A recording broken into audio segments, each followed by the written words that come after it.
جب ہم ابیوز کا نام لیتے ہیں یا ابیوز کی بات کرتے ہیں تو ہمارے ذہن میں ایک ہی چیز آتی ہے، وہ فزیکل ابیوز، ماں باپ کا بچوں کو مارنا یا بیوی یا شوہر کا اپنے اسپاؤس پہ تشدد کرنا۔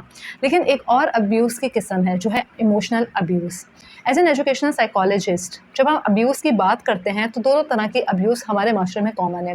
ایک تو فزیکل ابیوز اور اس سے بھی زیادہ کامن ہے ایموشنل ابیوز۔ ایموشنل ابیوز کسی کے ساتھ بدسلوکی کرنا یا اپنے لفظوں سے کسی کو برا فیل کروانا یا تشدد کا کسی کو شکار کرنا۔ اب یہ تشدد فزیکلی نہیں ہے، لیکن آپ اپنی زبان سے ایسی کوئی بات کہہ دیں یا ایسا کوئی ٹونٹ مار دیں جس سے سامنے والے بندے کو برا فیل ہو، جس سے اس کا ایموشنل ڈیمیج شروع ہو جائے۔